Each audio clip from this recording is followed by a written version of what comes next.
Welcome to Compass Travel, where we travel off the beaten track to explore China. And today, Mark and me will bring you to the most beautiful countryside in China. It's called Wuyuan, where you can see the fairy tale land of autumn color. Well, where are we going to go? I've got a map. Okay, let's have a look. Oh, I like the name of Tai Hongqiao, means Rainbow's Bridge. Rainbow Bridge. I don't know, I kind of like the sound of Li Kang.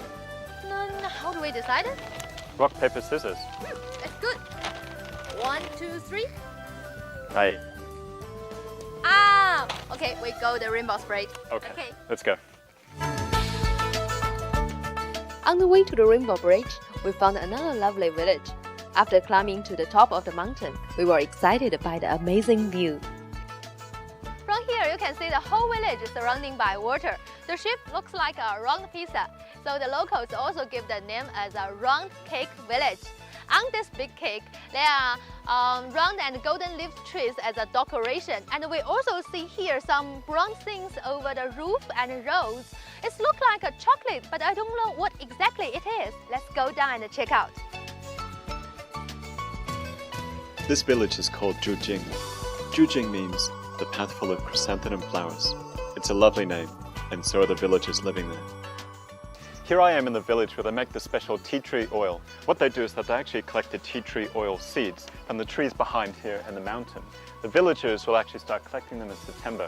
They bring them down here to the village where they actually lay out the seed pods in all these large trays. They place them on the balconies and on the road all the way around the village. The sun will actually crack open the casing of the seed pods like this and loosen it up. They'll discard the shell and then they'll put it out on this tray here, where it dries for a further couple of days. Then this gets collected and taken to a factory. About 10 kilograms of the seed pods will actually make 1 kilogram of the tea tree cooking oil. This special tea tree oil not only smells good, but also very healthy because it has much less cholesterol inside. So it has another great name called Eastern olive. And because all the villagers here are using this oil for cooking, so Wuyuan is also claimed the countryside of long life.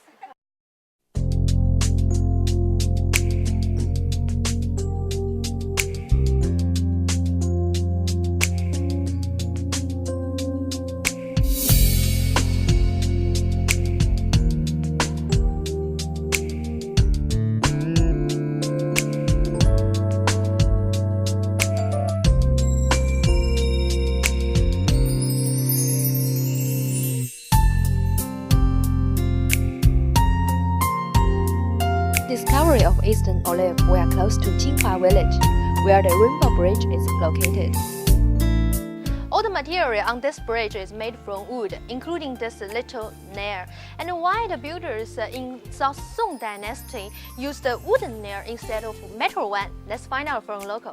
王师傅你好，我想问一下，这边它这个钉子为什么要用木头做呢？因为这个是防止那个热胀冷缩，因为同一材料热胀冷缩系数它就一样，甚至把这个木头胀裂啊这些东西。Passing the Rainbow Bridge, we've seen an interesting example of a water wheel. Here what happens is that the water from the stream will actually flow under the bridge through the sluice gate underneath here and drive the power of the water wheel around. Here we can actually see where the water wheel is actually attached to this long shaft. The long shaft, the water will actually come and lubricate the shaft here and will also drive around these gears. You can see that the wood is actually attached to the shaft and will press down and then dropping it in order to crush this rice meal. After the wooden hammer actually crushes the rice to separate it out, it gets taken and put into these two stones where it's ground into rice flour. Well, we're in Sushi Village. There are some farmhouses over there. I don't know whether we can find the local food to eat. Oh, I'm not sure either. Let's go have a look. 哎，阿姨，哎，你在做饭是吗？是的。哎，那个，我们可以跟你们一起吃吗？可以啊。好，谢谢。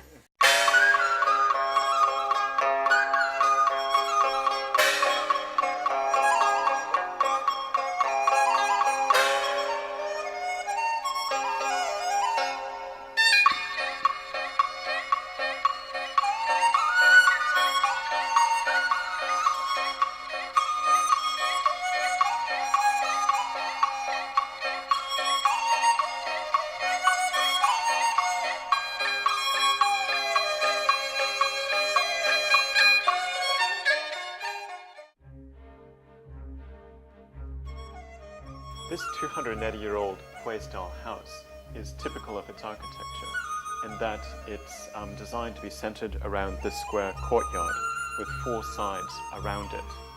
If you actually look here, there's actually a small window. Small windows are actually typical on the interior of this courtyard here. Compared to Western-style houses, which are more exterior looking, they have larger windows, they have larger front verandas and larger gardens.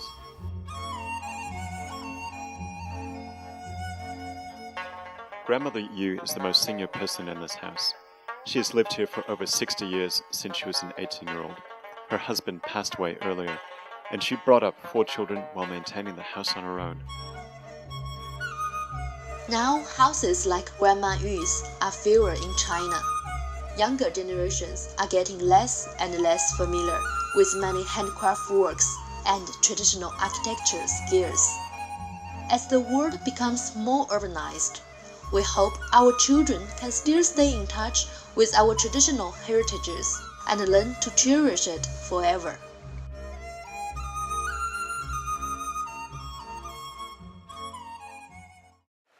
Mark, after the day trip in Wuyuan, how you feel about it so far? It's fantastic. I've really enjoyed looking around Wuyuan, particularly since there's not many places like it in modern developing China. I really enjoyed the experience of cooking the red fish with the auntie. I've seen the 280-year-old house, having home-cooked meals and seeing the lifestyle and meeting the people that live in and around the area. I mean, these are the sorts of things that'll stay with me for a long time. If you are also interested in visiting Wuyuan, we are going to tell you how. Wuyuan has 2 bus stations. You can choose the bus to go to the 2 train stations nearby. One is in Jingdezhen, the other is in Huangshan. If you come from Shanghai, actually you can choose the direct bus from Shanghai. It will take about 7 hours on the road. The closest airport to Wuyuan is about an hour's drive from the county of Jiangdezhen. The busy airports of Chongqing and Nanjing are other options, but they're further away. Well, that's all for today's show. I hope you enjoy watching it. Next time we'll be traveling to the most beautiful river town in China, Fanghuang. If you want to find more information about those destinations, you can log on our website. We also have copies of our show in book and DVD format in most popular bookstores. See you next time.